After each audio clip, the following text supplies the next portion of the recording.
బహుగా దీవించునుగాక. ఆమేన్. విశేషమైన తన కృపచేత దేవుడు నింపి మిమ్మల్ని అందరినీ నడిపించునుగాక. ఆమేన్. దేవుని బిడ్డలారా, కృపయు కనికరమును సమాధానమును మీకును మీ కుటుంబాలకు దేవుడు విస్తరింప చేయునుగాక. ఆమేన్. దేవుడైన యెహోవా ఇమ్మానుయేలుగా మీకు తోడే ఉండి ఈ సంవత్సరం మీరు తలపెడుతున్న ప్రతి కార్యములో దేవుని ఆశీర్వాదము మీపై, మీరు చేయుచున్న వాటిపై ఉండునుగాక. ఆమేన్. దేవుని బిడ్డలారా, ఈ చదవబడిన భాగంలో నుంచి కొద్ది మాటలను మనం ధ్యానం చేసుకుందాం. అనేక దినాల నుంచి మనము దీనిని ధ్యానం చేస్తూ వస్తూ ఉన్నాం. దేవుని బిడ్డలారా, దేవుని సేవకుడైన ఆమోసు మరి దేవుని పిలుపునందుకొని షోమ్రోనులో బేతేలు ప్రాంతంలో దేవుని వాక్కులను ప్రకటన చేస్తున్నప్పుడు ఆ ప్రాంతంలో మరి బేతేలులో యాజక ధర్మం చేయుచున్న యాజకుడైన అమజ్య మరి వ్యతిరేకంగా, మరి ఆమోసుకు వ్యతిరేకంగా నిలవబడి ఆ దేవుని పరిచర్యను అడ్డుపడుతూ, నీవు నీ మాటలు ఇక్కడ ప్రకటించకూడదు, నీవు వేరే దేశానికి వెళ్ళిపో, అక్కడ నీ బతిము సంపాదించుకో అని చెప్పేసి ఆయనను మరి ఆయనకు ఆజ్ఞాపిస్తున్నట్లు మనం చూస్తూ ఉన్నాం. తద్వారా దేవుని యొక్క తీర్పు మరి అమజ్య మీదకి, ఒక దేవుని పరిచర్యను, దేవుని కార్యాలను అడ్డుపడుతున్న అమజ్య మీదకి దేవుని తీర్పు వచ్చినట్లు మనం చూస్తూ ఉన్నాం. కనుక దేవుని బిడ్డలారా, మరి దైవజనులను మనము తక్కువగా చూడకూడదు. దైవజనుడైన ఆమోసుని నిర్లక్ష్య పెట్టడం వలన, దైవజనుడైన ఆమోసు ద్వారా దేవుడి సందేశాన్ని ప్రజలకు వినిపిస్తున్నప్పుడు దాన్ని అడ్డుపడటం వలన మరి దేవుడు ఏం చేశాడంటే అమజ్య మీద మరి తీర్పు ప్రకటించినట్లు మనం చూస్తూ ఉన్నాం. దేవుని బిడ్డారా, దేవుని సేవకులను మనం తక్కువగా చూడకూడదు, చులకనగా చూడకూడదు. నిన్నటి దినాన మనము మరి రాజుల మొదటి గ్రంథంలో 4వ అధ్యాయంలో ఉన్న షూనేమిరాలు గురించి, దైవజనుడైన ఎలీషాని ఎలా ఆమె గౌరవించిందో మనం చూసి ఉన్నాం. దేవుని బిడ్డారా, దైవజనులను గౌరవించటం ద్వారా దేవుడు ఆమె జీవితంలో ఉన్న కొరతలను తీర్చివేశాడు. ఎవరు కూడా, ఆమె గొప్ప స్త్రీనేనండి, సమాజంలో పేరు పొందిన స్త్రీ. ఆమెకు అధిపతులు, అధికారులు, రాజులు, సైన్యాధిపతులు తెలుసు. అయినా కానీ వారి ద్వారా కలగని గొప్ప కార్యము దైవజనులను గౌరవించటము ద్వారా ఆమె జీవితంలో ఉన్న కొరతను దేవుడు తీర్చివేశాడు. ఈరోజు కూడా ఒక విషయాన్ని మనం జ్ఞాపకం చేసుకున్నట్లయితే, రాజుల మొదటి గ్రంథము 17వ అధ్యాయంలో నుంచి 8 నుంచి కొన్ని మాటలు మనం చదువుకున్నట్లయితే అక్కడ ఏలియా గురించి రాయబడతా ఉంది.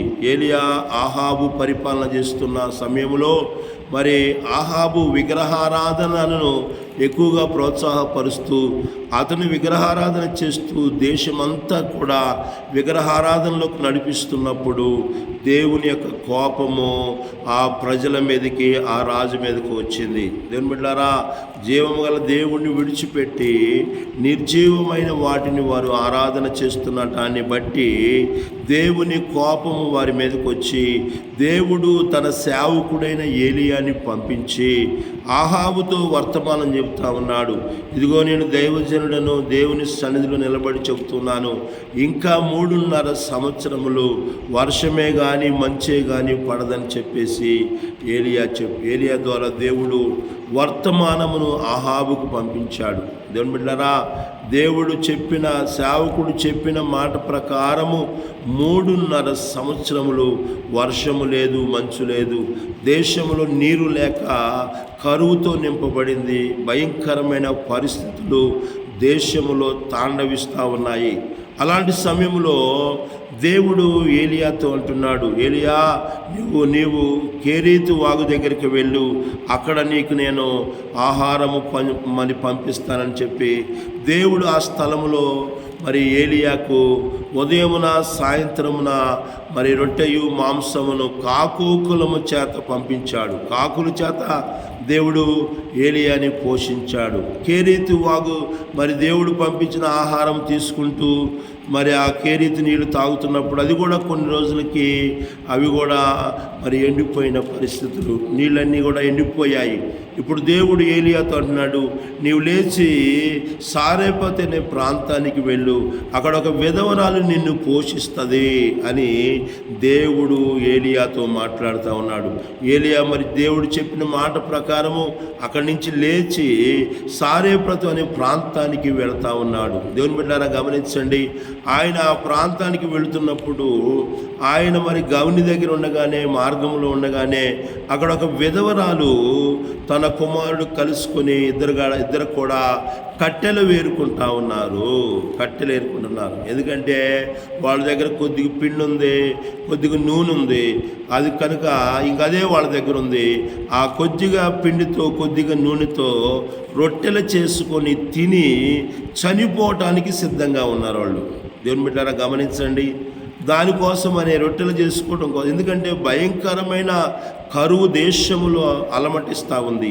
ఇలాంటి పరిస్థితుల మధ్య దేవుని బిడ్డలారా మరి ఏలియా కట్టెలేరుకున్న ఆమె దగ్గరికి వెళ్ళి అంటున్నాడు, అమ్మ కొంచెం నీళ్ళు ఇవ్వమ్మా అని చెప్పేసి అడుగుతూ ఉన్నాడు. దేవుని బిడ్డలారా గమనించండి, ఆమె ఒక పని చేస్తూ ఉంది. ఏం పని చేస్తుందంటే కట్టెలేరుకునే పనిలో ఉంది.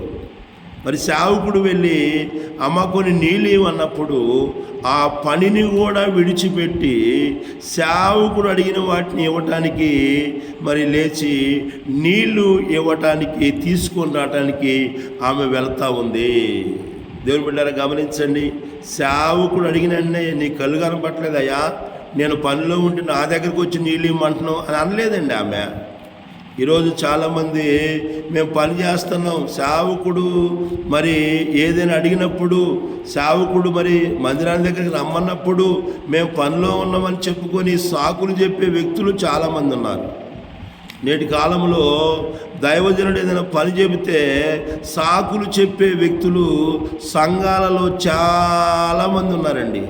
కానీ ఏమాత్రమో ఆమె ఏలియా నీటిని అడిగినప్పుడు నిజంగా ఆ యొక్క కాలంలో దేశంలో ఏమి కొరత ఉందంటే నీళ్ళ కొరత ఉంది. నీళ్ళ కొరత ఉంది. అయ్యా నీళ్ళు అసలే కొరతగా ఉంది, నీళ్ళు అసలే సమస్యగా ఉంది, నీళ్ళు లేక ఇబ్బంది పడి దేశం అంతా కూడా పాడైపోయింది, నువ్వు నీళ్ళు అడుగుతున్నావయ్యా, నా దగ్గర నీళ్ళు ఎక్కడ తీసుకురాను అని అనలేదండి ఆమె. సేవకుడు అడిగిన వెంటనే తన దగ్గర ఉన్న నీటిని సేవకుడికి ఇవ్వటానికి ఇష్టపడతా ఉంది. ఈ ఉదయకాల సమయంలో వాక్యం ఇచ్చిన నా ప్రియమైన దేవుని బిడ్డలారా, నీళ్లు తీసుకురాడని సేవకుడు అడిగిన వెంటనే తన పని కూడా పక్కన పెట్టేసి సేవకుడు మాటకు గౌరవిస్తుందండి. సేవకుడు అడిగిన దానికి గౌరవిస్తూ ఉంది. ఆమె పని పక్కన పెట్టింది. ఈ ఉదయకాల సమయంలో వాక్యం ఇచ్చిన నా ప్రియమైన దేవుని బిడ్డలారా, దేవుని సేవకుని మాటకు నువ్వు ఎంతగా విధేయత చూపిస్తున్నావు? దేవుని మాట, సేవకుడు మాట మరి ఏదైనా అడుగుతున్నప్పుడు సాగులు చెప్పి తప్పించుకునే జీవితం కలిగి ఉంటున్నావేమో నువ్వు. జాగ్రత్త. సేవకుడికి విధేయత చూపించినప్పుడు నిశ్చయంగా దేవుడు నిన్ను ఆశీర్వదిస్తాడు. దేవుని ఆశీర్వాదాలతో నువ్వు నింపబడతావు. ఆమె నీళ్లు తీసుకురావడానికి వెళుతున్నప్పుడు ఏలియా అంటున్నాడు, అమ్మ అదే చేతితో ఒక రొట్టె తీసుకొని రామ్మా అని చెప్పేసి అడుగుతా ఉన్నాడు. ఒక రొట్టె తీసుకురా అని చెప్పేసి సేవకుడు అడుగుతా ఉన్నాడు. వెంటనే ఆమె అంటుంది, తన పరిస్థితిని నిజాయితీగా సేవకుడు దగ్గర ఒప్పుకుంటుందండి, తెలియజేస్తూ ఉంది. అయ్యా నా పరిస్థితి ఇది, నా దగ్గర కొద్దిగా పిండి ఉంది, కొద్దిగా నూనె ఉంది, ఇది మేము కట్టలేరుకొని ఈ పిండితో రొట్టెలు చేసుకొని నేను నా కుమారుడు తిని చనిపోదాం అనుకుంటున్నామయ్యా.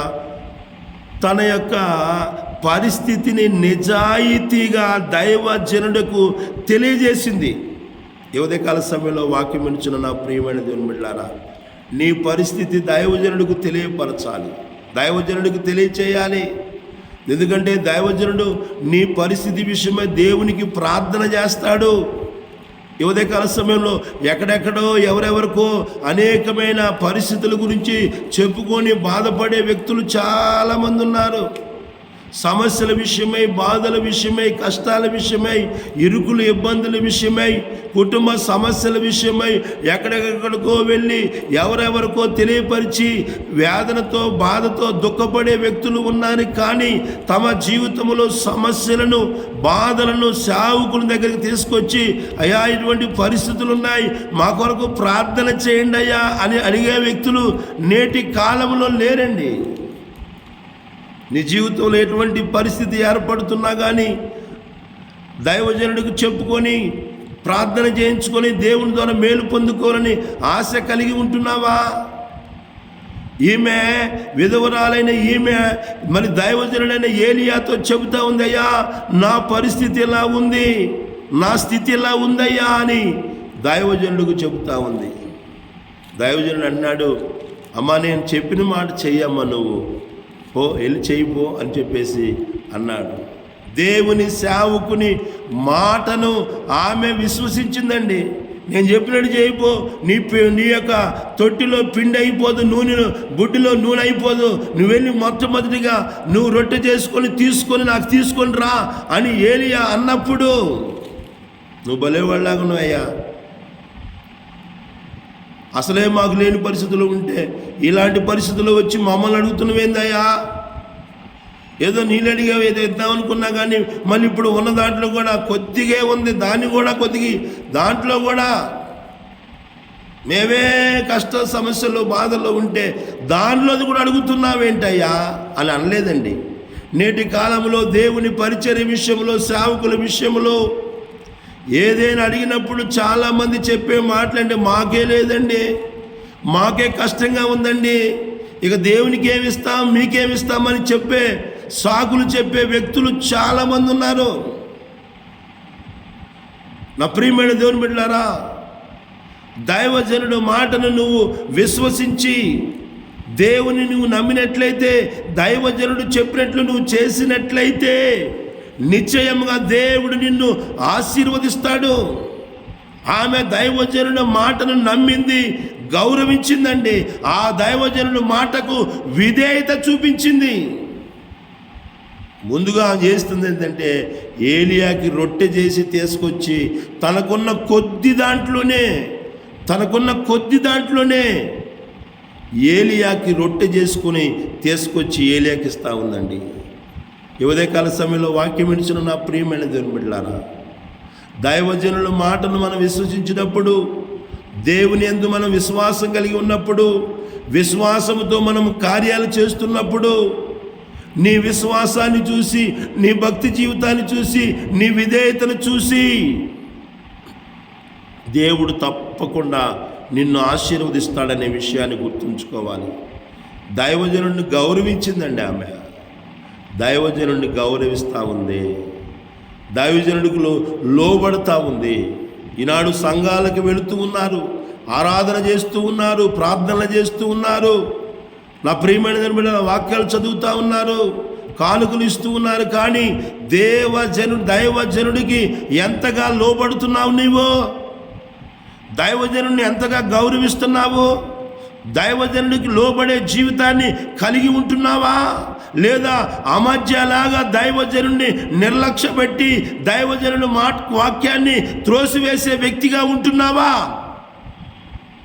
సారేపతి విధవ దైవజనుడి మాటను త్రోసివేయలేదండి, దైవజనుడు చెప్పినట్లు చేస్తూ ఉంది.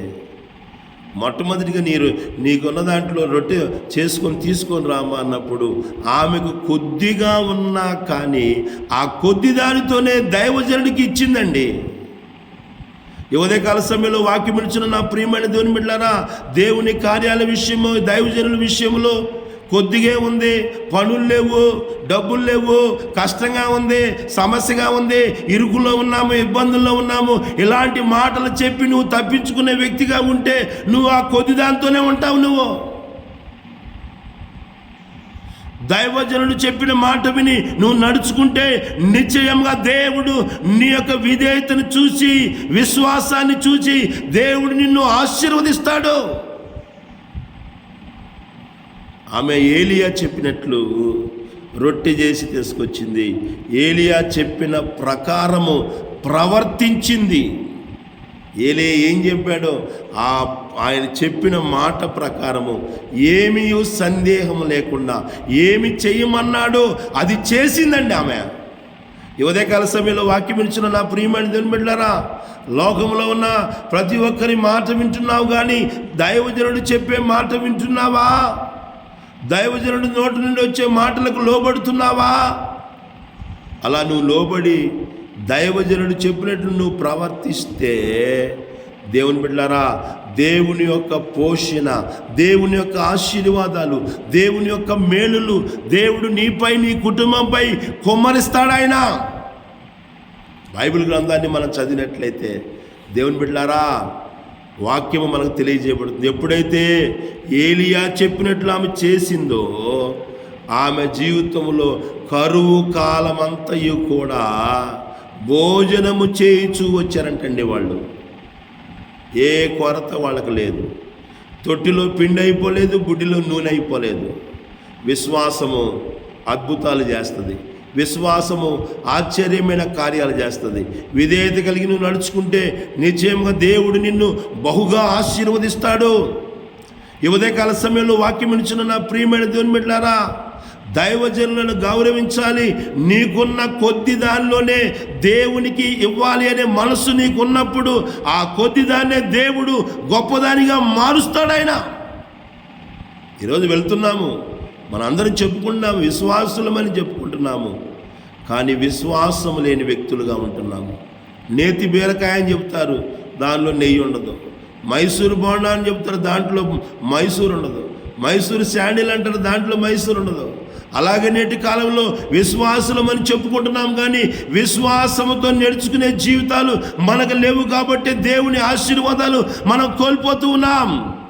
ఉదయకాల సమయంలో వాక్యం ఇచ్చిన నా ప్రియమైన దేవుని బిడ్డలారా, సారేపతి విధవలాగా నీవు కూడా సేవకుని మాట విందు నమ్మి విశ్వసించి దేవుని మీద విశ్వాసం కలిగి నువ్వు నడుచుకున్నట్లయితే సారేపతి విధవని 3.5 సంవత్సరాలు దేవుడు ఆశీర్వదించినట్లు నిన్ను కూడా దేవుడు గొప్పగా ఆశీర్వదిస్తాడు. కనుక మనం చేయాల్సింది ఏంటంటే దైవజనుల మాటను గౌరవించి ఆ మాటలు సందేహించకుండా నువ్వు లోబడి నడుచుకున్నట్లయితే నిశ్చయంగా దేవుని ఆశీర్వాదాలను పొందుకుంటావు. అటువంటి కృపను ధన్యతను ప్రభు ప్రతి బిడ్డకు దయచేయునుగాక. దేవుడి కొద్ది మాటలు మనందరి వినికిల్లో దీవించి ఆశీర్వదించునుగాక. ఆమేన్.